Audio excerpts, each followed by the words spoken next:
So it looks like we are prepared to go into game number 2 if our players are.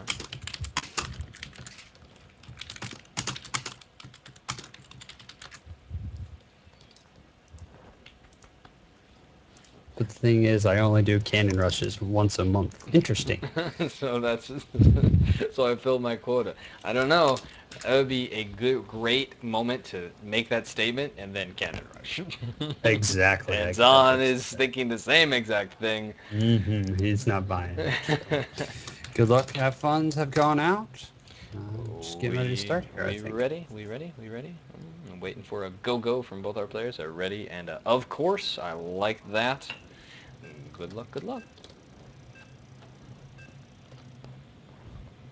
So 3, 2, 1. Hello and welcome, ladies and gentlemen, to Good as Gold number 30 on Tuesday, May 15th. I am OrD, that's O-R-D. You can find me at all those beautiful sites down below. Shout out to Zeke, our sponsors. We're really excited to bring you game number 2 of the grand finals of Good as Gold number 30. Alongside me is our friendly and lovely co-caster, Mr.Lefty. Hello, sir. Hey, thanks for having me again.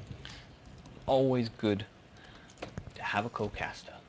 So we have the configured overlay wrong. I swear, just BattleNet doesn't like me. No, it doesn't. So we have the pink STS Striker's supply is on the left.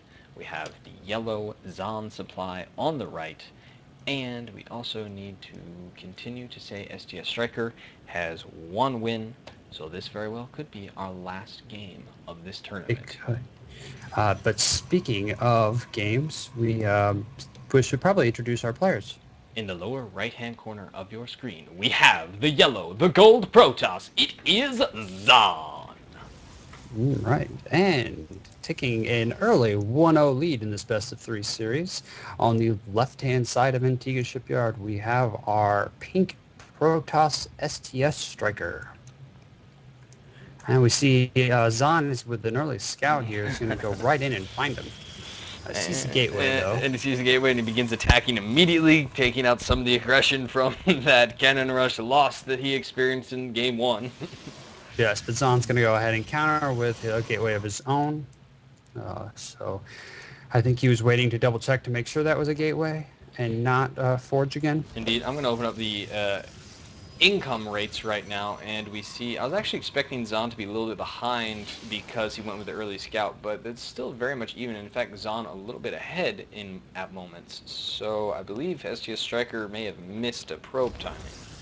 No, it's not that. It's just that he has one chasing Zahn's probe, and he also has one out scouting. So as we can see, we have one on the top of the map here, and then he had that probe that was busy trying to affect Zahn. So essentially, he was using 2 probes to Zahn's 1. Correct. I didn't realize he had the one that was out scouting. Yeah. We see the Cyber Core is going down for Striker. It's a little bit ahead of Zahn, about 10 seconds, 10 Blizzard seconds, I should say, as we all know. And it looks like he's also a little bit ahead on probe production.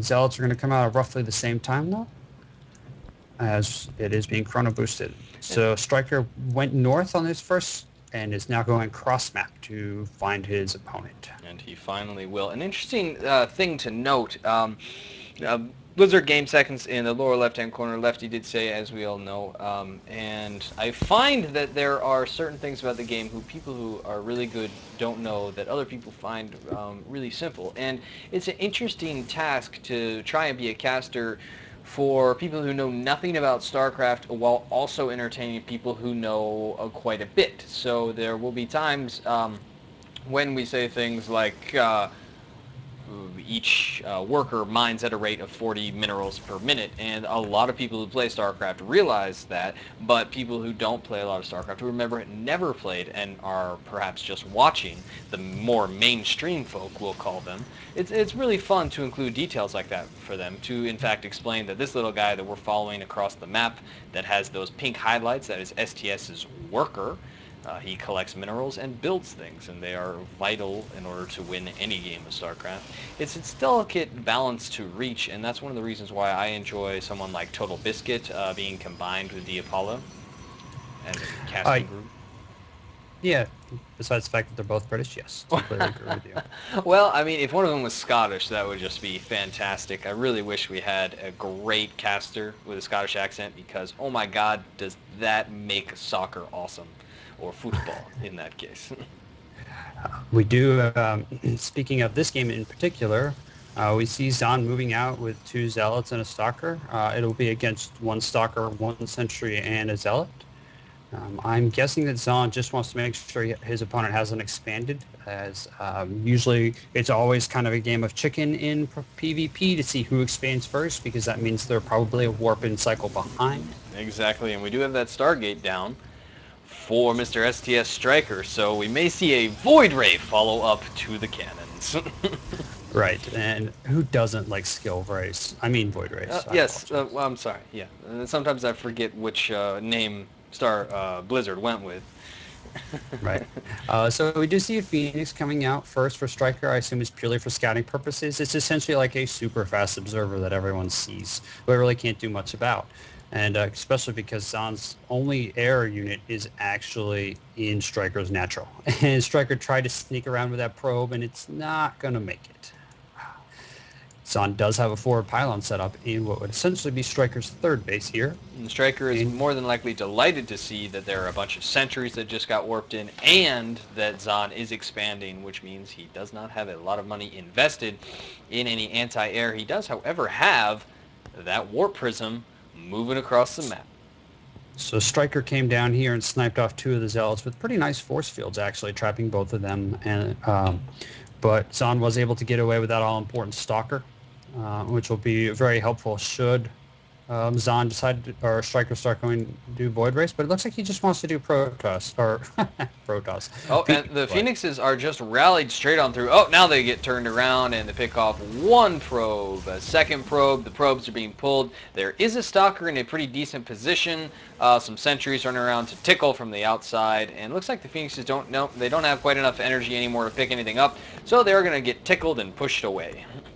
Yes, but imagine if they did have energy for like 1 pickup, they could have just picked up that Stalker and would have been completely fine to kill it. Yep, and that would have worked out really well for them. I do think that one of them does have a pickup available. He decides instead to, oh no, 2 pickups were available. He decides to move in and pick off 2 more probes. So Maybe a third. I hate to interrupt you, OrD, but we see that Warp Prism is in the back of Striker's base, and there's 3 Zealots counteracting, killing their own probes.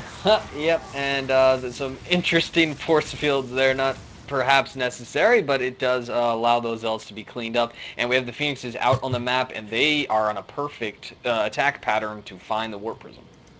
Yes, they're going to run right into this Warp Prism here, and so that will be the end of its existence. Oh!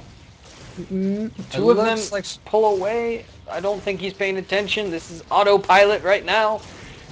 Poor Warp Prism. But those 2 are more than enough to take it out, and this probe is probably not long for this world in the middle of the map here. Depends if Striker is paying attention. We see... Oh, it turns around and decides that it does not get There you go. Both players have their expansion up. Let's go ahead and take a look at the units. We see 28 probes for Striker and 27 for Zahn, so relatively close, even with the harass and attempt to kill scouting units and whatnot. I would like to see... Oh, speaking of the devil, Striker comes back in here. Cannon comes up just in time, but not before... Oh, a little bit of lag there, and wow, he achieves almost a perfect position just outside range. Never mind, just kidding.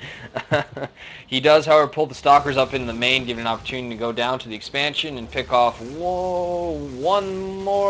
more probes, and in exchange for 1 Phoenix. These Phoenixes are being pretty effective considering he's only lost 1 so far. He has been able to expand very safely with a cannon. Only lost a few probes of his own to that Warp Prism, which was cleaned up, again, by the Phoenixes. So a very good investment for Striker so far. If we look at workers killed, Striker's doubling Zahn with 12-6. And he is also ahead on total units lost. Zahn is down 1,400 resources to 550. So that's a nice lead, especially in a mirror matchup. It's always important to be pretty close.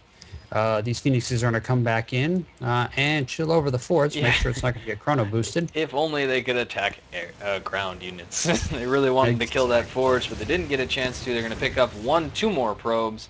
Now they're going to pull the... Oh, very nice out of SGS Striker. Zahn clearly was hoping those photon cannons would warp in a little bit faster. Wow, 4 more probes being cleaned up in almost no time. And the Phoenix is running away successfully. Looks like Striker wanted to pick up that Immortal, but didn't have enough energy, so has to continue on his path. The Observer finally out for Zahn. It's going to come in here and see... Whoops. Huh. So, Struggling there. Oh, and never mind. The cannon takes it down. but the even with the supply lead, he has also been able to get his upgrades a little bit faster, as he is currently 1 attack to 0 attack by Zahn here. So Zahn is quite on the back foot, about 40 behind in supply. He's behind in upgrades, and it looks like he's behind in number of workers too. What I'm really liking to see out of Striker, though, is that he's keeping these Phoenixes active on the map. He's not leaving them in one location to be picked off. And he just moved in and picked off 2... Oh my goodness, that was really nice. He picked off 2 probes in exchange for 2 shots from 1 Stalker, taking out a little bit of his shield. Meanwhile, he's being able to set up his 3rd. And he's just accruing a small force of mostly Zealots at his expansion. Yeah. He has put down his 3rd and has a pylon here to warp in case any kind of harassment happens. It looks like Striker is using these Phoenixes to scout for any hidden expansions or possibly proxies or possibly another warp prison. Man, that makes me wish that I played with Phoenixes. Because that is something that's extremely useful, is having true knowledge of the map. You'll see a lot of players assume that, oh no, I would have noticed if he had expanded, and then end up losing the game because they were unaware of the extra economy that their opponent had. I'm interested to see what he plans on doing with these High Templars. Oh, there we go. He's finally turning him to an Archon, because he hadn't researched Storm, and you don't normally see feedback used in a PvP. Archons, though, on the other hand, they're quite good, especially against other Zealots, since they do quite a bit of damage to light units. Yeah, and you will notice that with all this harass out of STS Striker, Zahn just has not been able to have the economy to get a very high supply count, and is in fact being doubled by Striker at the moment. Yeah, I'm really afraid for Zahn here. He would have to get like amazingly perfect force fields to hold this attack off. We do open the army supply, and we see that about 27 of that supply, 28 and 29 of that supply is in workers. However, the army supply is still essentially double. Yes, and he also has Protoss ground weapons level 2 completed. Zahn only has 1, so being behind by whole damage amount, and it looks like these Phoenixes are going to come in, scout everything. Oh, he's got to pull those Stalkers back. He's really got to turtle up, and he's got to hit. He's got plenty of energy on those sentries, so he could definitely force field this ramp for quite a while. But it'll just be interesting to see if he leads with those Immortals, which are considered massive. They will smash the force fields. I like that he's going with the Phoenixes and then the Archons, which can take a lot of the damage from the Immortals that Zahn is producing, because I'm sure Zahn would like to produce Colossi, but those Phoenix would definitely do a quick work on them, so he's forced down the Immortal path. Well, we see a photon cannon being constructed by Striker, who wants to support his army with static defense. Looks like he's going in for a siege mode here. He just wants to go with a basic contain.